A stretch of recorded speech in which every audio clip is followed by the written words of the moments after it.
یہ طالبان کون ہیں؟ کہاں سے آ گئے ہیں؟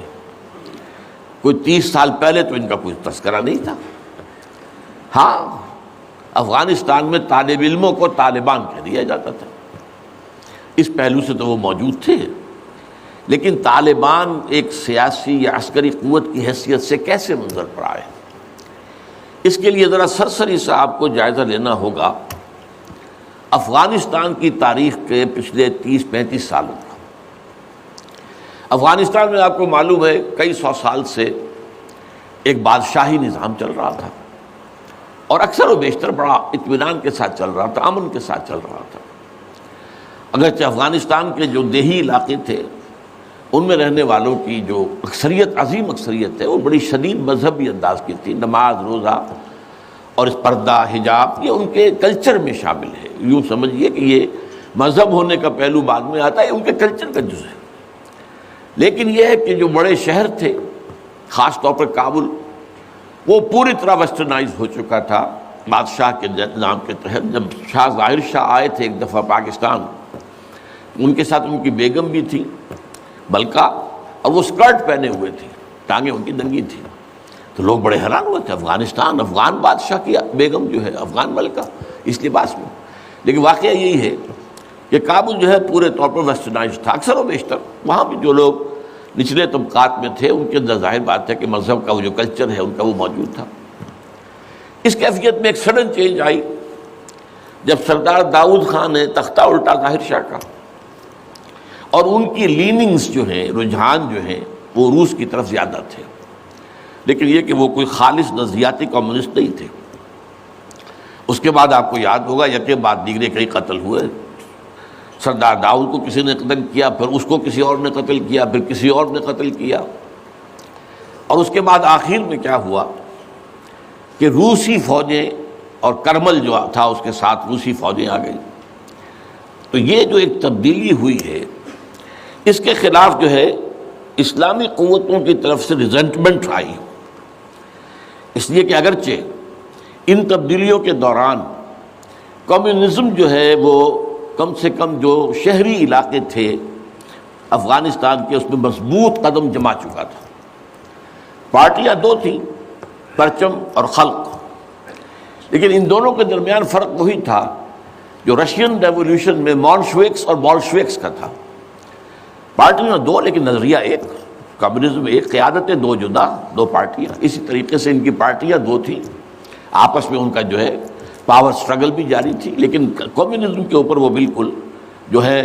پورے متفق تھے۔ اب یہاں پاکستان میں اس کا جو رد عمل ہوا اس کو سمجھیے، جو بہت صحیح ہوا۔ ابھی جب کہ وہ ریزسٹنس شروع ہوئی تھی اور روسی فوجیں نہیں آئی تھیں، ابھی گویا کہ ایک لوکل فینومینا تھا، گویا کہ سب کچھ جو ہے وہ افغانستان کے اندر، جس کو میلٹنگ پاٹ کہتے ہیں، اسی کے اندر تھا۔ تو اس وقت بھی ظاہر بات ہے کہ کمیونزم کے خلاف مسلمانوں کے اندر اور مذہبی مزاج کے لوگوں کے اندر ایک رد عمل شروع ہوا، ریزسٹنس شروع ہوا، اور ان میں خاص طور پر کالجوں اور یونیورسٹیوں کے طلباء کا حصہ بہت زیادہ تھا۔ یہ لوگ جو ہیں یا تو جماعت اسلامی کے زیر اثر تھے، اور یا زیادہ تر جو ہے الاخوان المسلمون کے زیر اثر تھے۔ انہی کے لیڈروں میں حکمت یار تھے، گلبدین حکمت یار، انہی میں احمد شاہ مسعود، اور ان دونوں کی بڑی گہری دوستی تھی، بہت گہرے ایک دوسرے کے ساتھ یہ گویا کہ کامریڈز تھے اور ساتھی تھے۔ پھر استاد ربانی، عبدالرسول سیاف، اس قسم کے لوگ، ان لوگوں نے جو ریزسٹنس موومنٹ شروع کی، تو یہاں بھٹو صاحب نے اس وقت بالکل صحیح قدم اٹھایا۔ ان میں سے بعض لوگوں کو دعوت دی، وہ آئے دارالحکومت میں، بھٹو صاحب کے مہمان رہے، ان کی پیٹھ تھپ کی کہ ٹھیک ہے کرو کوشش، اور یقیناً کچھ نہ کچھ جو ہے انہیں مدد بھی دی ہوگی، لیکن یہ کہ اس کے بارے میں مجھے معلوم کچھ نہیں ہے۔ اندازہ ہے کہ جب بلایا ہے، پیٹھ تھپکی ہے، اس لیے کہ ظاہر بات ہے ان کو معلوم تھا یہ کہ اگر جو ہے یہاں پر کمیونزم آ گیا اور خاص طور پر روس اگر قابض ہو گیا تو پھر اس کا اگلا قدم پاکستان ہے۔ گویا کہ وہ جو صدیوں پرانا خواب ہے روسیوں کا، وہ زار کے زمانے کا خواب ہے کہ سائبیرین ریچ جو ہے وہ بہت ہی چاہتا تھا کہ کسی طریقے سے یہ افغانستان اور پاکستان کو رونگتے ہوئے، اور وہ جو ہے بحیرہ عرب، عریبین سی اور بحر ہند، انڈین اوشن کے گرم پانیوں تک پہنچ جائے۔ لہذا افغانستان میں قدم جم گئے تو ظاہر بات ہے کہ اس کے بعد اگلا ہدف جو ہے وہ پاکستان ہوگا۔ تو یہ صورتحال تھی کہ جس میں بھٹو صاحب نے جو قدم اٹھایا وہ بالکل صحیح تھا۔ بعد میں جب روسی فوجیں آ گئیں، اب ایک ریزسٹنس شروع ہوئی زبردست۔ ان میں سب سے پہلی ریزسٹنس جو ہے وہ در حقیقت جو جہاد شروع ہوا ہے وہ جہاد فی سبیل الحریت تھا۔ اس کی بنیاد مذہبی نہیں تھی بلکہ آزادی، اس لیے کہ افغان قوم جو ہے وہ غلام رہنے کی عادی نہیں ہے، اس کے لیے ذہناً تیار نہیں، جذباتی طور پر تیار نہیں، یہ پوری تاریخ کی حقیقت ہے یہ۔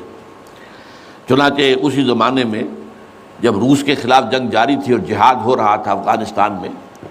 تو مارگریٹ تھیچر ایک دفعہ آئی تھی پاکستان کے دورے پر، اور وہ طورخم پر جا کر انہوں نے خطاب کیا تھا کچھ لوگوں سے، جس میں بڑے تاریخی جملے مجھے آج تک یاد ہیں۔ We learnt our lesson and the Russians will also soon learn their lesson۔ Afghanistan کے بارے میں ہم نے سبق سیکھ لیا تھا، ہم نے بار بار فوج کشی کی اور فتح کیا، لیکن اپنا قبضہ برقرار نہیں رکھ سکے۔ اسی طریقے سے بالفرض اگر روس نے قبضہ کر بھی لیا تو وہ یہاں رہ نہیں سکے گا۔ یہ سبق جو ہے ہم نے تو سیکھ لیا ہے، روسی بھی سیکھ لیں گے۔ بہرحال اس وقت جو صورتحال پیدا ہوئی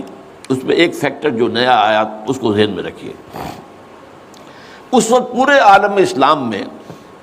احیاء اسلام اور نفاذ شریعت کا ایک جذبہ پروان چڑھ رہا تھا۔ یہ جذبہ شروع ہوا ہے کب؟ جب کہ کولونیل رول کا بستر طے ہونا شروع ہوا۔ یہ یورپین جو پاورز تھی انہوں نے اپنا بستر رول کرنا شروع کیا، تو جیسے جیسے مسلمان ممالک آزاد ہوئے ان کو یاد آیا، جیسے آدمی کو نیند سے اٹھے تو یاد آیا کہ میں نے کوئی خواب دیکھا تھا، یاد آیا کہ ہمارا بھی تو ایک نظام ہوتا تھا نا، یا انگریزوں کے آنے سے پہلے، یا ولندیزیوں کے آنے سے پہلے، یا فرانسیسیوں کے آنے سے پہلے، یا اطالویوں کے آنے سے پہلے، یا اسپینیئرز کے آنے سے پہلے، یہ آخر ہمارا ایک نظام تھا، تو اب ہم اس نظام کو دوبارہ قائم کریں۔ یہ ایک جذبہ تھا، اگرچہ مبہم تھا، واضح نہیں تھا، اور یہ کہ آج کے دور میں اسلامی نظام کیا ہوگا، کیسے ہوگا، اس کے کوئی واضح تصورات نہیں تھے، لیکن جذبہ موجود تھا۔ اسی کو علامہ اقبال نے جو ہے ابلیس کی زبان سے کہلوایا ہے، وہ ابلیس کی مجلس شورا میں، کہ ہے اگر کوئی خطر مجھ کو تو اس امت سے ہے، نہ مجھے جمہوریت سے کوئی اندیشہ ہے، ہم نے خود شاہی کو پہنایا جمہوری لباس، یہ تو ہم نے خود ہی اس کو ایک لباس اڑا دیا ہے شاہی کو، اور اسے جمہوریت کا رنگ دے دیا ہے۔ وہ انڈیویجول ساورنٹی کی بجائے ایک پاپولر ساورنٹی، کلیکٹیو ساورنٹی، وہ شرک جو کا تو ہے، کفر جو کا تو ہے، اور نہ مجھے اشتراکیت سے کوئی اندیشہ ہے۔ کب ڈرا سکتے ہیں مجھ کو اشتراکی کوچہ گرد؟ ہاں ہے اگر کوئی خطر مجھ کو تو اس امت سے ہے جس کی خاکستر میں ہے اب تک شرار آرزو۔ یہ جو جذبہ تھا اور یہ جو تڑپ تھی، یہ اگرچہ پورے عالم اسلام میں تھی، لیکن کہیں بھی اس کی کوئی کامیابی کی صورت نظر نہیں آ رہی تھی، جذبہ موجود تھا۔ اس وقت ایسا ہوا کہ جہاد افغانستان کو ایک تو اس جذبے نے سپورٹ کیا، اور یہ جذبہ کھنچ کر آیا کہ شاید ہاں افغانستان کے اندر اب یہ کام عملاً ہو جائے گا۔ اس لیے پوری دنیا سے لوگ آئے، والنٹیئرز آئے، انہوں نے جانیں دی، انہوں نے وہاں پر محنتیں کی، اپنے کوئی انڈونیشیا سے چلا آ رہا ہے، کوئی برما سے چلا آ رہا ہے، کوئی فلسطین سے چلا آ رہا ہے، کوئی فلپائن سے چلا آ رہا ہے، کوئی تھائی لینڈ سے چلا آ رہا ہے، کوئی سعودی عرب سے چلا آ رہا ہے، کوئی مصر سے چلا آ رہا ہے، کوئی لیبیا سے چلا آ رہا ہے، کوئی چچنیا سے چلا آ رہا ہے، یہ سارے لوگ آئے وہاں، اس لیے کہ جذبہ یہ کہا گیا کہ یہ جہاد فی سبیل اللہ ہے۔ میں واضح کر چکا ہوں کہ میرے نزدیک وہ جہاد فی سبیل اللہ نہیں تھا۔ جہاد فی سبیل اللہ کی جو شرائط ہیں وہ یہ ہے کہ پہلے دعوت اور اس میں اتمام حجت، پھر جو دعوت کو قبول کرے انہیں منظم کرنا، ڈسپلن آرگنائزیشن میں لانا، ایک امیر کے تابع ہو کر، اس سے بیعت کر کے، اور پھر یہ کہ ان کی تربیت، ان کا تزکیہ یہ ہو کہ دل میں سوائے اللہ کی رضا کے کوئی اور جذبہ باقی نہ رہ جائے۔ یہ مال و دولت دنیا یہ نہیں، کچھ نہیں، نہ حکومت نہ سیادت، صرف اللہ کی رضا، اور یہ کہ جذبہ اتنا ابھر آئے کہ تن من دھن حتیٰ کہ جان دینے کے لیے تیار ہو جائے۔ یہ ساری شرائط ہیں جہاد فی سبیل اللہ کی۔ ظاہر بات ہے کہ وہاں پر تو جو ایک دم حملہ ہو گیا اور روسی فوجی آ گئے تو نہ ان کاموں کا موقع تھا نہ اس کے لیے وقت تھا، وہ لوگ کھڑے ہو گئے۔ یہ جہاد فی سبیل الحریت تھا، آزادی کا جہاد، اور مسلمان جب آزادی کا جہاد کرتا ہے تو وہ بھی جہاد فی سبیل اللہ ہی کی ایک قسم ہے، جائز جہاد ہے، اس میں جان دینا بھی شہادت ہے۔ اگرچہ وہ جو ایک مثبت جہاد فی سبیل اللہ وہ تو ہمیں سیرت صحابہ اور سیرت النبی صلی اللہ علیہ وسلم میں اس کا پورا نقشہ ملتا ہے۔ بہرحال ایک تو یہ کہ وہ کشش ان کو کھینچ کر لائی، دوسری طرف امریکہ نے وہ یہ چاہتا تھا کہ اسے نظر آ گیا کہ روس سے ایک تو جو بڑا پرانا اکاؤنٹ ہے، یعنی یہ کہ جو ویتنام میں روسیوں کے ہاتھوں شکست کھائی تھی امریکہ نے اور بھاگا تھا وہاں سے، تو گویا کہ اس کا بدلہ لینے کا یہ سنہرا وقت آ گیا ہے، اس سے بھرپور فائدہ اٹھایا جائے، اور یہ کہ اگر ہو سکے تو شاید اس حد تک بھی ان کے خیال میں ہو کہ یو ایس ایس آر کو ختم کر دیا جائے۔ میرے خیال میں ایسا نہیں تھا، وہ یہ نہیں سمجھتے تھے کہ یو ایس ایس آر ختم ہو جائے گا، لیکن یہ کہ بہت کمزور ہو جائے گا اور یہ کہ اس کی بلیڈنگ ہو جائے گی۔ اس کے لیے اس نے اس جہاد کا غلغلہ دوسروں سے بڑھ کر، مسلمانوں سے بڑھ کر جو ہے دنیا میں بلند کیا، اور ان جہادی لیڈروں کا کردار بنایا پوری دنیا میں، ان کی شخصیت کی امیجز بنائی ہیں۔ احمد شاہ مسعود کو دی لائن آف پنشیر پوری دنیا کے اندر اس کے بارے میں جو ہے وہ دھاک بٹھائی گئی، تاکہ یہ لوگ زیادہ سے زیادہ لوگ آ جائیں، والنٹیئر مل جائیں۔ ہمارا آدمی تو کوئی نہیں مرے گا، ہم تو پیسے دیں گے اور ہتھیار دیں گے، مریں گے یہ مسلمان مریں گے، چاہے وہ افغان ہیں چاہے باہر سے آنے والے ہیں۔ تو وہ جو غلغلہ جہاد کا تھا، اور اس میں گویا کہ ایک طرح سے امریکہ کے اس ایجنڈے کو نہ جانتے ہوئے نہ سمجھتے ہوئے گویا کہ لا علمی میں جو تقویت پہنچائی وہ ایسے لیڈروں نے جن میں بن لادن بھی ہیں، وہ جہاد کے لیے لوگوں کو کھینچ کر علم مبارک سے لے کر آئے، ان میں عبداللہ ابن عزام بھی تھے شہید رحمۃ اللہ علیہ، انہی میں عمر عبد الرحمن ہے جس وقت امریکہ کی جیل میں پڑے ہوئے۔ یہ سب لوگ کیا تھے؟ جہاد کے نام پر دنیا سے لوگوں کو لے کر آ رہے تھے، اور اس میں گویا کہ نہ جانتے ہوئے ان نوئنگلی وہ امریکہ کے اعلی کار بن رہے تھے۔ بہرحال اس میں نتیجہ جو نکلا، مجاہدین جب مجاہدین کو فتح ہو گئی، ظاہر بات ہے اس میں دونوں فیکٹرز ان میں رکھیے، صرف مجاہدین کی سرفروشی اور جاں فشانی نہیں، امریکہ کے ہتھیار نے یقیناً اس میں ایک بڑا ڈیسائسو رول پلے کیا، خصوصاً تازہ ترین ہتھیار اسٹنگر میزائل جسے دنیا جانتی نہیں تھی وہ دے دیا، اور اصل میں جو روسی فوج جو ہے دل برداشتہ ہو کر بھاگی ہے اس میں اسٹنگر میزائل کا بہت بڑا دخل تھا، کیونکہ ان کا سب سے بڑا ہتھیار تھا جو وہ گن شپ ہیلی کاپٹرز لے کر آتے تھے، اور وہ ظاہر بات ہے جہاں پہاڑوں کے اوپر بھی مورچے لگائے ہوئے تھے وہاں ظاہر بات ہے ٹینک تو نہیں پہنچ سکتے تھے، کوئی اور بمباری وہاں کرنا مشکل تھی، تو یہ گن شپ بڑے جہازوں سے بہت نیچے آ کر بمباری بھی ممکن نہیں تھی، تو گن شپ ہیلی کاپٹر سے جو بمباری وہ کرتے تھے، فائرنگ کرتے تھے، وہ ان کا سب سے بڑا ہتھیار تھا، اور اس کو بالکل ختم کر کے رکھ دیا اسٹنگر میزائل نے، کہ میزائل آپ نے داغا ہے تو وہ یہ نہیں ہے کہ ہدف سے اگر نہ لگے ہدف پر تو ادھر ادھر ہو جائے گا، نہیں، جدھر وہ ہدف جائے گا اس کا پیچھا کرے گا، اس کے پیچھے پیچھے جائے گا، جدھر وہ مڑے گا ادھر وہ مڑ جائے گا۔ دون مال کفر ہے سودار، جیسے وہ کفر جو ہے جو رخ موڑ لے تم بھی رخ موڑ لو، اور وہ تباہ کر دیتا تھا گن شپ۔ تو یہ بہرحال جو بھی شکست ہوئی روس کو اور وہاں سے من چلا گیا، تو اس کے بعد امریکہ بھی فوری طور پر وہاں سے غائب ہو گیا۔ اس نے مجاہدین کے اندر گروپ بندی، باہمی کشاکش، یہاں تک کہ باہمی دشمنی کے بھی بیج بو دیے تھے، اور اس میں آئی ایس آئی بھی رول اس نے پلے کیا ہے۔ آئی ایس آئی یہ چاہتی تھی کہ یہاں کوئی ایک مضبوط ایسی حکومت نہ بن جائے کہ جس کو جو ہمارے پھر کنٹرول میں نہ رہے، لہذا آئی ایس آئی والوں کا جو بھی رول ہوگا نیتی سے پاکستان کے لیے۔ لیکن یہ مجھ سے ایک مجاہدین لیڈرز میں سے ایک صاحب نے خود کہا کہ ہمیں لڑوایا آئی ایس آئی نے، میں نہیں کہہ سکتا کتنی اس میں درستی ہے اور کتنی غلطی ہے، لیکن امریکہ نے یہ کیا کہ لڑا کر ان کو بجائے اس کے کہ کوئی حکومت وہاں قائم کرواتا اور آرام کے ساتھ وہاں سے رخصت ہوتا، اس حکومت کو مستحکم کر کے، جیسے کہ وہ اپنا سر توڑ زور لگا رہا ہے عراق کے اندر کہ یہاں کوئی حکومت جو ہے وہ قائم ہو جائے، مستحکم ہو جائے، پھر یہاں سے ہم رفتہ رفتہ نکلے، وہ فوراً بھاگے آپس میں وہ جو ہے دشمنی کے بیج بو کر۔ نتیجہ کیا نکلا؟ وہ جہاد فی سبیل اللہ فساد فی سبیل اللہ بدل گیا۔ وہ تباہی آئی ہے افغانستان پر جو پہلے نہیں آئی تھی، روسیوں کے ہاتھوں نہیں آئی تھی، خاص طور پر کابل میں اصل تباہی و بربادی جو خانہ جنگی سے آئی ہے۔ اور اس کا ایک اور نتیجہ یہ نکلا کہ مختلف علاقوں میں وارڈ لارڈز نے اپنی چھوٹی چھوٹی حکومتیں ریاستیں قائم کر لی۔ وارڈ لارڈز، ہتھیار ان کے پاس ہیں، اور وہ ہتھیار جو ہیں اس جنگ کے اندر امریکہ کے دیے ہوئے ان کے پاس بہت کافی جو ہے ابھی موجود تھے، ان کا اسلحہ خانہ تھا،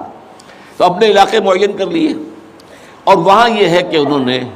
ٹیکس لینے شروع کی، جگہ ٹیکس، جو بھی گاڑی گزرے، بس گزرے، کوئی منی بس گزرے، کوئی ٹیکسی گزرے، ٹیکس دو۔ یہاں سے نکل کر اگلے میں گئے تو وہاں پھر ٹیکس دو،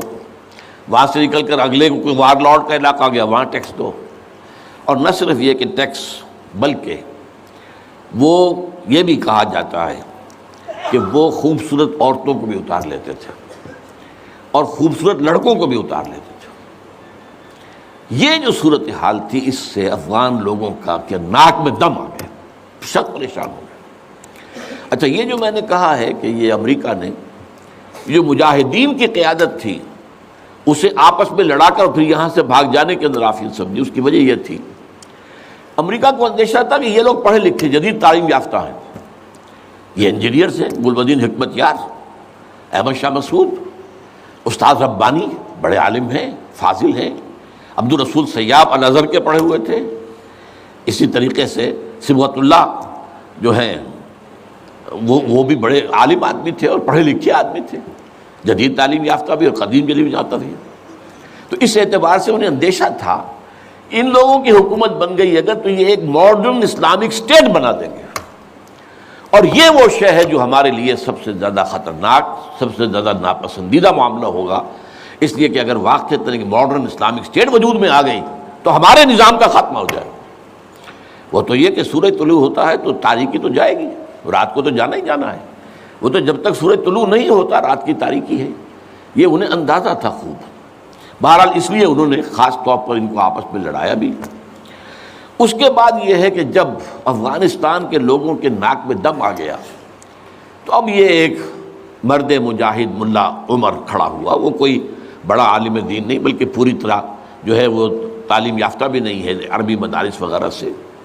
اور ان کے ساتھ عربی مدارس کے طلباء طالبان وہ کچھ کھڑے ہو گئے، کمر کس لیے کہ اب یہاں کسی طرح امن قائم کیا جائے۔ یہ پکار ایسی تھی کہ جو گویا کہ افغانوں کے دل کی پکار تھی، تنگ آئے ہوئے تھے ان وار لارڈ سے اور ان کے مظالم سے اور ان کے استحصال سے، لہذا وہ جہاں گئے ان کا استقبال ہوا۔ بہت سے لوگوں نے اپنے ہتھیار ان کے حوالے کر دیے، یہاں تک کہ گلبدین حکمت یار جو بالکل کابل کے پاس پڑا ہوا تھا اپنی فوجیں لے کر، اور گویا کہ وہ کسی فائنل اسالٹ کی تیاری میں تھا، جب یہ آئے ہیں تو اس نے راستہ دے دیا اور خود پیچھے ہٹ گیا۔ اس طریقے سے یوں سمجھیے کہ در حقیقت افغانستان میں ان طالبان کی حکومت جو ہے یہ گاڈ گیون ہے۔ وہ جو ایک شعر ہے کہ خود بخود تیار ہے پکے ہوئے پھل کی طرح، دیکھیے گرتا ہے آخر کس کی جھولی میں فرنگ۔ تو یہ حالات نے اس درجے صورت اختیار کر لی تھی کہ یہ طالبان کو کوئی ریزسٹنس نہیں ملی اور ان کی جو ہے ایک حکومت قائم ہو گئی، بلکہ یہ گویا کہ اللہ تعالیٰ کی جو ہے حکمت کا ایک ظہور ہوا ہے۔ اس میں امریکہ نے اور امریکہ کے کہنے پر پاکستان نے، سعودی عرب نے، امارات نے طالبان کو سپورٹ کیا۔ بے نظیر کی حکومت تھی، کہاں بے نظیر جیسے سیکولر ذہن کی اور آزاد خیال قسم کی عورت، کہاں طالبان مولوی ملاٹے ان کے خیال کے مطابق۔ سعودی عرب نے امریکہ کے حکم سے مدد دی، امارات نے مدد دی، پاکستان نے تسلیم کر لیا، سعودی عرب نے تسلیم کر لیا اور امارات نے تسلیم کر لیا۔ ان کی جو ہے ایمبیسڈرز وہ آ کر یہاں بیٹھ گئے۔ اس کی وجہ کیا ہے؟ امریکہ سمجھتا تھا یہ ٹھیک نہیں، ملا ملاٹے ہیں، انہیں کوئی دنیا کا تو علم ہے نہیں، یہ جانتے ہی نہیں، لہذا ان سے کھیلنا آسان ہے، انہیں ہم اپنی انگلیوں پر نچائیں گے، ان کو کٹ پتلی بنا لیں گے۔ اس پہلو سے انہوں نے کہا کہ یہ اچھا ہے، یہ لوگ اگر آ جائیں تو ٹھیک ہے، وہ خطرہ نہیں ہے کہ یہاں کوئی ایک ایسا اسلامی نظام سامنے آ جائے جو جدید دنیا کے تمام تصورات و تقاضوں کو بھی پورا کرتا ہو اور کتاب و سنت کے تقاضوں کو بھی پورا کرتا ہو، اس کا کوئی اندیشہ نہیں ہے، لہذا انہیں مدد دی۔ لیکن ہوا کیا؟ دو کام ایسے ہوئے ہیں کہ ایک تو افغانستان کے 90% علاقے پر قبضہ جو ہوا تو امن، کلی امن، چوری ختم، ڈکیتی ختم، زنا بالجبر ختم، زنا ختم، تو اب آنکھیں کھل گئی امریکہ کی یہ کیا ہو رہا ہے؟ اور ملا عمر کے ایک حکم پر پاپی کی کاشت زیرو۔ اب یہ ہے کہ کفر کے ایوانوں میں پوری دنیا میں خطرے کی گھنٹیاں بجیں۔ یہ معاملہ کیا ہے؟ نارضت عشق کہ خونی جگرے پیدا شد، حسن لرزید کہ صاحب نظرے پیدا شد۔ یہ تو ہم جس سے ڈر رہے تھے، جس کا ہمیں خوف تھا، جس کا ہمیں اندیشہ تھا، وہ تو حقیقت سامنے آ رہی ہے۔ ابھی تو پورا نظام کی کوئی بات نہیں ہے، ابھی تو انہوں نے چند سزائیں نافذ کی ہیں، اس سے زیادہ تو ابھی ان کا کانسیپٹ بھی کوئی نظر نہیں آیا۔ ہم خود جب گئے ہیں وہاں پر، میں ایک وفد لے کر گیا ہوں،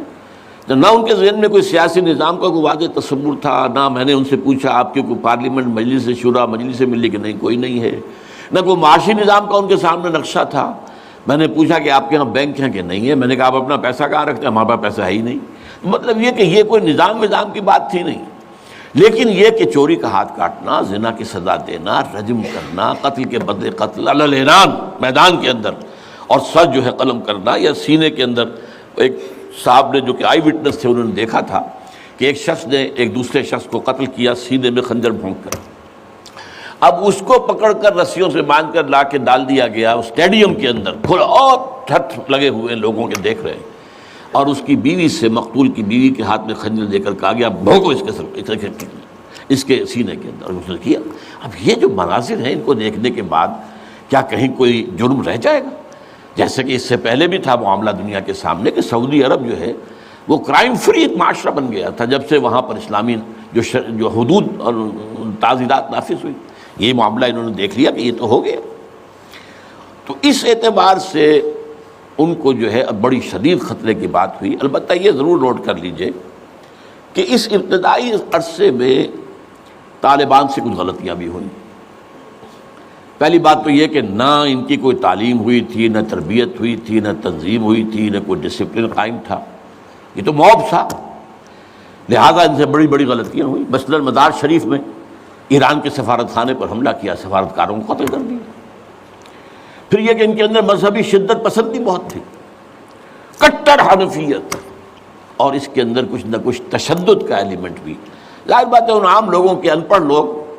اب ان کے ذہن میں جو چیزیں تھیں، داڑھی جو ہے سنت موقدہ ہے، نہیں رکھتا اس کو سزا دو، اور حجام جو ہے اس کا سر قلم کر دو اگر وہ شیونگ کرتا ہے تو۔ اسی طریقے سے پردے کا شدت کے ساتھ نفاذ کیا گیا، عورتیں باہر کیوں نکلیں، اپنے گھروں میں رہو، یا یہ کہ پورا برقع لے کر نکلو۔ جو بھی آپ کے ہاں دنیا بھر میں شٹل کاک جس کو کہتے ہیں، وہ جو ایک خیمے کی شکل میں ہوتا ہے، تو وہ نہیں رہو۔ تو اس حوالے سے تشدد پسندی بھی ہوئی ہے، اور کچھ غلطیاں بھی ہوئی ہیں، کچھ زیادتیاں بھی ہوئی ہیں، اور کچھ انتہائی تنگ نظر مذہبیت بھی ہوا۔ یہ حقائق ہیں جو ہمیں ماننے پڑیں گے۔ اب جب پوری دنیا کے اندر یہ ایک خطرے کی گھنٹیاں بج گئیں عالم کفر کے اندر کہ نارضت عشق کہ خونی جگر پیدا شد، وہ تو آ گیا، خونی جگر رکھنے والا وہ تو سامنے آ گیا، وہ خطرہ جس سے ہم ڈر رہے تھے، کہاں پر رہے تھے۔ اس لیے کہ آپ کو معلوم ہے کہ جب USSR کا خاتمہ ہوا ہے اور اس کے بعد جو ہے نیٹو کو اثر نو آرگنائز کرنے کی باتیں شروع ہوئیں، توسیع کی شروع ہوئی، تو کسی سے نے پوچھا نیٹو چیف سے، گورنر ان چیف سے، کہ اب آپ کس کے لیے، آپ کا جو دشمن تھا جس کے لیے آپ نے سارے دھندے بنائے تھے، سیٹو بھی تھا، سینٹو بھی تھا، اور نیٹو بھی تھا، اور سب سے بڑا معاملہ نیٹو کا تھا، تو اب تو تمہارا وہ دشمن ختم ہو گیا، تمہارے سامنے، تمہارے گھٹنوں، تمہارے قدموں میں پڑا ہوا ہے، تم سے مدد کی بھیک مانگ رہا ہے، تو تمہیں کیا خوف ہے؟ تو انہوں نے کہا ہمیں اب اسلامک فنڈامنٹلزم کا خطرہ ہے۔ اس کے لیے گویا کہ they started to gird up their loins، اپنے جو ہے کمر کسنے کے لیے انہوں نے پروگرام بنا لیا۔ اور اس کے لیے نوٹ کیجئے 9/11 کا حادثہ فاجعہ خود کروایا، یہ ثابت شدہ حقیقت ہے اس وقت۔ اس میں طالبان کا تو خیر 0% بھی کوئی امکان نہیں،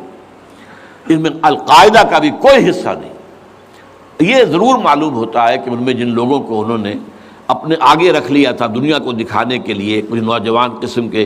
جو پائلٹس تھے جنہوں نے چھوٹے چھوٹے جہازوں پر، چڑیوں جیسے جہازوں پر تربیت حاصل کی تھی، دکھانے کے لیے انہوں نے کیا ہے یہ، ان میں سے کسی کا تعلق غالباً کوئی تعلق تھا جو کہ اسامہ ابن لادن کے ساتھ، جس پر کہ ان کو اس نے یہ کہہ دیا تھا کہ عنقریب ایک بہت بڑا واقعہ ہوگا، بس اس حد تک بات صحیح ہے، باقی قطعاً کوئی نہ اسامہ ابن لادن کا حصہ۔ یہ کروایا موساد نے، نیو کونز نے، CIA نے۔ کیوں کروایا؟ اس لیے کہ ان کے سامنے اب افغانستان کے اندر ایک بہت بڑی فوج کشی کرنے کے لیے ایک بہت بڑی طاقت کی ضرورت ہے، اور یہ بہت بڑی طاقت جو ہے اس کے لیے امریکہ کا جو پبلک اوپینین ہے تیار نہیں ہوگا جب تک کہ اتنا بڑا کوئی حادثہ نہ ہو جائے، اور دنیا کی بھی بڑی کولیشن نہیں بنے گی جب تک کہ اتنا بڑا کوئی حادثہ نہ ہو جائے۔ یہ انہوں نے خود کرایا، اس لیے کہ اس سے پہلے یہ ایک اور بات جو ہے وہ بیچ میں آ گئی ہے لیکن میں بیان کر دوں کہ یہ تو 90s کے اندر، لیٹ 90s میں بات ہو گئی تھی کہ امریکہ میں جو ٹاپ کے تھنک ٹینکس تھے وہ سوچ رہے تھے کہ 21ویں صدی میں امریکہ اس گلوب کی سپریم سپر پاور کیسے رہے، اپنی اس پوزیشن کو جو حاصل ہو گئی ہے اس وقت اور بھی مضبوط کرے۔ ابھی رشیا اور چائنا تو اس کے دائرے اقتدار سے باہر ہے، ابھی بھارت بھی تقریباً باہر ہے، لیکن آگے بڑھا کر گلوبل پوری طرح، اور کیسے ہو یہ کہ اسے برقرار کیسے رکھے۔ تو اس پر ان کے تھنک ٹینکس تھے، اور اسی پر ان کا ایک مقالہ شائع ہوا تھا، امریکہ نیڈز اے پرل ہاربر۔ امریکہ کو ایک پرل ہاربر جیسے واقعے کی ضرورت ہے۔ اب یہ تاریخی بات سمجھ لیجئے، امریکہ دوسری عالمگیر جنگ تک، سیکنڈ ورلڈ وار تک انٹرنیشنل معاملات میں کبھی آیا ہی نہیں تھا۔ وہ تو بڑے آرام سے تھا، دو اوشنز کے درمیان، ادھر اٹلانٹک ہے ادھر پیسیفک ہے، ظاہر بات ہے کہ ان قریب کوئی دشمن ہے ہی نہیں، لہذا اسے تو اپنا معیار زندگی بہتر بناؤ، اپنے حالات بہتر بناؤ، اپنے انوائرمنٹس بہتر بناؤ، اپنا یہ کرو اپنا وہ کرو، بس۔ سیکنڈ ورلڈ وار میں بڑی شدید ضرورت پیدا ہوئی الائز کو، جب جرمنی اور جاپان جو ہے ان کا بھرکس نکال رہے تھے کہ کسی طرح امریکہ کو آمادہ کیا جائے۔ چرچل بھی گیا، اس نے بھی خوش آمدید کی، یہ بھی کہا جان لو اگر ہم ختم ہو گئے تو نیکسٹ باری تمہاری ہوگی، پھر یہ نازی جو ہے تمہیں چھوڑیں گے نہیں۔ پھر بھی وہاں کی پبلک اوپینین جو ہے موبلائز ہونے کو تیار نہیں تھی۔ اب اس کے اوپر ایک کام یہ ہو گیا، جاپانیوں نے بہت بڑا بلنڈر کیا، پرل ہاربر پر، ایک بہت دور دراز کی وہ بندرگاہ تھی جہاں امریکہ کا ایک بہت بڑا جو نیوی کا بیس تھا، اچانک اس پر حملہ کیا، بے شمار ان کے جہاز جو ہے غرق کر دیے، بے شمار لوگ مارے گئے، اور بے شمار لوگ جو ہیں وہ زخمی ہوئے یا یہ کہ معذور ہوئے۔ اس پر غصہ چڑھا ہے امریکہ کو، اور وہ سویا ہوا شیر جاگا ہے، اور اس پر پھر وہ سیکنڈ ورلڈ وار میں آیا میدان میں، اور ظاہر بات ہے کہ جرمنی کو شکست اسی نے دی ہے، اور یہ ہے کہ اسی کی فوجیں تھی کہ جو اتنی ہیں نارمنڈی کے ساحل کے اوپر، اور اس کے بعد جو ہے پاسا پلٹا جنگ کا۔ تو اس اعتبار سے یہ خیال کیا گیا کہ کوئی نہ کوئی پرل ہاربر جیسا حادثہ اگر نہیں ہوگا تو امریکن پبلک اوپینین نہیں کھڑی ہوگی، نہ وہ خرچ جو ہے وہ اس کے لیے وہ منظوری دینے کو تیار ہوں گے۔ آخر billions and billions and billions کا معاملہ ہوتا ہے، یہ کوئی ملینز کا تو نہیں ہوتا، لہذا اس کے لیے ظاہر بات ہے کہ وہ کانگریس اور سینیٹ اور یہ سب جو ہے یہ اگر اس کے لیے منظوری دیں تبھی تو ہوگا نا۔ تو امریکہ نیڈ سے پرل ہاربر، یہ بات ذہن میں رکھیے، اس لیے انہوں نے خود وہ پرل ہاربر امریکہ میں کرایا، اور اس میں پھر پوری دنیا میں دہشت گردی کا خطرہ اور دہشت کا خوف، اور سب سے بڑھ کر امریکہ میں جو سیکیورٹی میجرز لیے گئے ہیں امریکہ میں، ان کا آپ تصور نہیں کرتے، بلینز اور بلینز آف ڈالرز جو ایک شخص کی طرح سے لی جا رہی ہے، فون ٹیپ کرنے کی بھی اجازت دے دی گئی جو امریکہ میں نہیں تھا۔ وہاں جو پرسنل آزادیاں تھیں، انفرادی آزادیاں، ان کا بڑا چرچا تھا، وہ تو ان کا بڑا چیمپئن تھا، لیکن یہ کہ سارا جو ہے ان کی پرائیویسی کا بھی بیڑا غرق، ان کا یہ سب کچھ، ان کے اوپر پابندیاں، اور جو کچھ بھی باہر سے آنے والے ہیں ان کا جس طریقے سے وہ اپنے ایئرپورٹس کے اوپر جو ہے تقریباً نیم برہنہ کر کے ان کی جو ہے تلاشی لینا، یہ سارا کچھ، اور اس پر جو انہوں نے اپنے پورا نظام بنایا انٹیلیجنس کا اور معلومات پہنچانے کا، اس کے اوپر ان کا بے شمار خرچ ہوا۔ بہرحال اس میں عیسائیوں کی صلیبی جنگ کا جذبہ بھی شامل کر دیا گیا۔ ایک امریکہ کی supreme soul, supreme power on earth ہونے کا مقصد۔ نمبر 2، صلیبی جنگ کا جذبہ سویا ہوا، اسے بھی جگایا۔ یہ بش نے بھی کہا تھا، لیکن بعد میں اس نے کہا غلطی ہو گئی، اس نے وہ لفظ واپس لیا تھا، کروسیڈ۔ لیکن یہ ہے کہ فلاڈلفیا، یہ جو امریکہ کا ایک اہم شہر ہے، وہاں سے ایک شائع ہوتا ہے ماہنامہ فلاڈلفیا ٹرمپٹ، اس کے مدیر نے، یہ پروٹیسٹنٹس کا ہے، اور جو ایونجلسٹ کہلاتے ہیں وہاں پر، جو کہ خاص طور پر پرچارک ہیں انجیل کے، یہ ان کا رسالہ ہے۔ اور انہوں نے یہ لکھ دیا تھا، یہ میں نے اپنے 2 کتابچوں میں کور پر شائع کیا ہوا ہے، وہ بہت خوبصورت،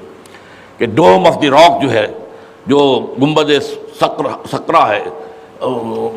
تو اس کے اوپر جو ہے بڑا خوبصورت تصویر دے کر کہ many people think that crusades are a thing of the past, over forever, but they are mistaken۔ تو دنیا میں تیاری ہو رہی ہے لاسٹ کروسیڈ کی، یہ اس کے اپنے الفاظ ہیں، اور یہ پورا ایک مکتبہ فکر ہے، ایک پورا ان کا جو ہے بہت آبادی کے اندر بہت انفلوئنشل حصہ ہے۔ پروٹیسٹنٹ کے اندر خاص طور بیپٹسٹ کے اندر ایونجلسٹ، یہ نیو کونس یا بورن اگین کرسچنز، یہ اصطلاحات جو ہیں اگر آپ پڑھتے ہوں، یہ سب ایک طبقہ ہے جو اصل اعلی کار ہے یہودیوں کا۔ بہرحال تو اس نے صلیبی جنگ کا بھی جذبہ شامل کر دیا، جس کا نتیجہ کیا نکلا؟ تاریخ انسانی کی عظیم ترین کولیشن بنی ہے۔ کبھی دنیا میں اتنی بڑی کولیشن نہیں بنی جتنی افغانستان کے خلاف بنی۔ امریکہ ہے، یورپ ہے، باقی ساری جو مغربی قوتیں ہیں، اور ادھر یہ ہے کہ رشیا کی بھی آشیرواد حاصل ہے، چائنا کی بھی آشیرواد حاصل ہے۔